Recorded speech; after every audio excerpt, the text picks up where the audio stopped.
साली आधी घरवाली। सिमरन की छोटी बहन विभा माँ के होते हुए भी सिमरन के ही पीछे लगी रहती थी। सिमरन आ गई हो तो इसे खाना खिला दो। बोल रही है तुम जब तक नहीं खाओगी ये भी नहीं खाएगी। क्या है विभा, तुम खा लिया करो ना, मुझे ऑफिस से आने में देर हो जाती है। और कोई छोटी बच्ची तो हो नहीं तुम जो खाना भी नहीं खाती हो कि दीदी आएगी तो ही खाऊंगी। हाँ हाँ, छोटी बच्ची ही समझ लो। और एक बात, जब आपको पता है कि मैं आपके बिना नहीं खाती हूँ तो रोज रोज क्यों बोलती हो?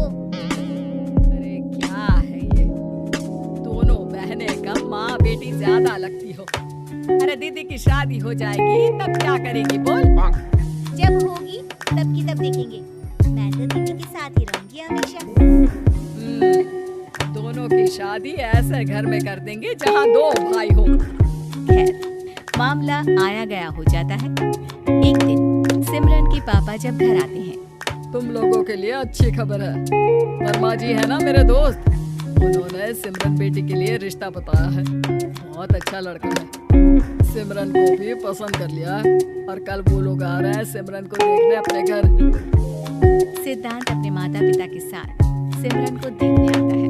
उसे सिमरन अच्छी लगती है और शादी तय हो जाती है। सिद्धांत की माँ कहती है, अब तो हम लोग ले जाएंगे जल्द ही अपनी सिमरन को यहाँ से। अरे हाँ हाँ, क्यों नहीं, आपकी ही है अब तो हमारी बेटी। दूर खड़ी विभा सब सुन रही होती है। अब तो दीदी की शादी हो जाएगी, फिर तो वो चली जाएंगी। दीदी के बिना मैं कैसे रहूंगी? कुछ ना कुछ तो करना ही होगा जिससे दीदी की शादी ही ना हो। सभी के जाने के बाद क्या शादी के बाद दीदी हम लोगों के साथ नहीं रहेंगी? अरे नहीं तो फिर क्यों रहेगी, शादी हो जाएगी तो अपने घर चली जाएगी ना। तो मैं भी जाऊंगी उनके साथ, मेरा भी सामान पैक कर देना। अरे कैसे बात कर रही हो विभा, दीदी के ससुराल छोटी बहन नहीं जाती। हाँ, कभी कभी जाकर मिलाना और रोज फोन पर भी बात कर लेना, ठीक है? नहीं पापा, आप तो जानते हैं मैं दीदी के बिना खाना भी नहीं खाती, ना ही मुझे उनके बिना नींद आती है। सिमरन बहन की बात सुनकर इमोशनल हो जाती है। अगले दिन से विभा खाना खाना छोड़ देती है। लोगों के लाख समझाने के बाद भी विभा ना खाती है ना ही सोती है। अंत में हार मानकर सिमरन सिद्धांत से मिलती है। सिद्धांत, मेरे मम्मी पापा ने बचपन से ही विभा और मुझे साथ रखा। वो मुझसे बहुत जुड़ी है। मुझे उसकी टेंशन रहेगी शादी के बाद, क्योंकि वो मेरे बिना नहीं रह सकती है। अरे ये तो छोटी सी बात है, वो हम लोगों के साथ हमारे घर में रह सकती है। जब उसकी अकल आ जाएगी या वो समझ जाएगी कि तुम्हारा घर वो नहीं बल्कि ये है, तो हम उसे घर छोड़ आएंगे, ठीक है? सिमरन खुश हो जाती है क्योंकि वो यही चाहती थी। वो माँ पिता से बात कर लेती है। अरे कैसी बात कर रही हो सिमरन, भला बेटी के ससुराल में हम छोटी बहन को कैसे भेज दे? जमाना क्या कहेगा? अरे तू पागल हो गया है, मना कर दे। इस शादी में इन लोगों का तो ये चलता ही रहेगा। कभी बहन यहाँ आ रही है, कभी वो बहन के पास जा रही है। अरे शादी हो रही है, कोई मजाक थोड़ी ना हो रहा है ना बाबा ना। माँ कैसी बात कर रही हो? सिमरन से मैं जुड़ाव महसूस कर रहा हूँ और इतनी सी बात के लिए इतनी अच्छी लड़की को कैसे छोड़ सकता हूँ? सिद्धांत की भी जिद होती है कि वो सिर्फ सिमरन से ही शादी करेगा, और होता भी वैसा ही है। सिद्धांत और सिमरन की शादी हो जाती है और दहेज में आ जाती है विभा। शादी के बाद बुआ सास कहती है,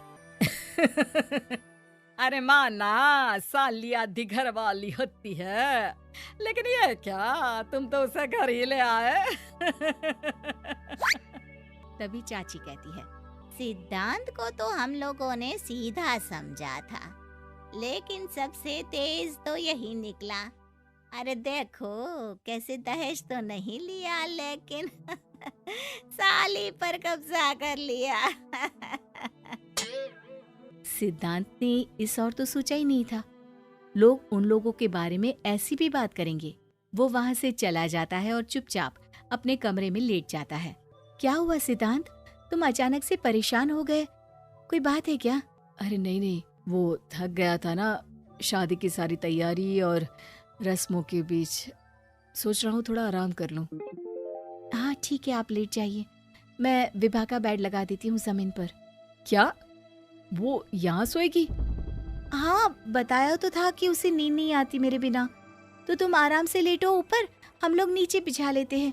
अरे नहीं नहीं, तुम दोनों आराम से लेटो ऊपर, मैं माँ पापा के रूम में जा रहा हूँ। सिद्धांत वहाँ से दूसरे कमरे में चला जाता है, जहाँ सिद्धांत के पिता उससे कहते हैं, क्या बात है बेटा, तू उस कमरे में क्यों नहीं सो रहा? बहू से लड़ाई हो गई है क्या शादी के पहले दिन ही? अब नहीं पापा, वो दोनों बहनों को बात करनी थी और मुझे नींद आ रही है, तो मैं यहाँ सोने चला आया। अगले दिन सिद्धांत तैयार होकर ऑफिस जाता है। ऑफिस में लंच के वक्त दोस्त कहता है, क्या बात है सिद्धांत, इतना सारा खाना एक ही दिन में? हाँ यार, वो सिमरन को खाना बनाने का शौक है तो उसी ने बनाया है। यार हम लोगों की तो सिर्फ एक ही बीवी है, इसकी तो दो दो है ना। सिद्धांत को गुस्सा आ जाता है। कैसी बात कर रहा है तू?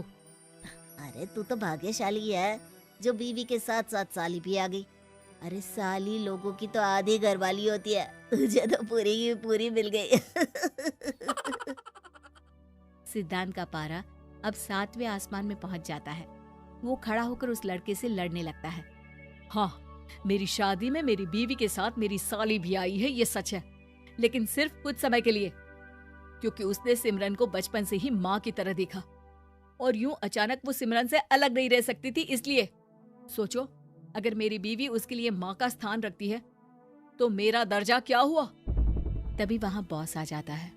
माफ करना सिद्धांत, यहाँ इस मेंटल लेवल के लोग हैं।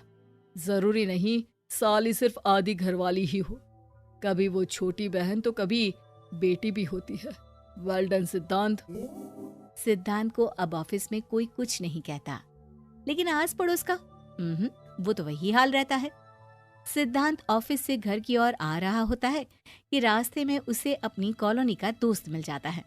क्या बात है, चेहरे की चमक बता रही है, शादी से बड़ा खुश है तू, क्यों?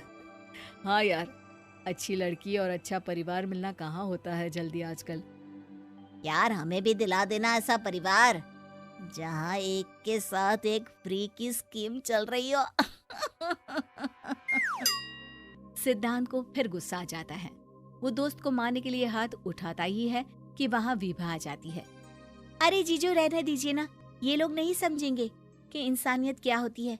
ये सच है कि दीदी से कैसे दूर रहना, ये मुझे पता नहीं था। आपने मुझे दीदी के पास रहने का मौका देकर ये समझने का मौका दिया कि लड़की का असली घर उसका ससुराल होता है। मैं समझ चुकी हूँ, मैं जा रही हूँ जीजू, लेकिन मैं खुश हूँ कि आपने मुझे अपनी छोटी बहन समझा। सभी उन लोगों को देखकर ताली बजाने लगते हैं। विभा अपने घर चली जाती है और सिद्धांत खुशी खुशी सिमरन के साथ रहने लगता है।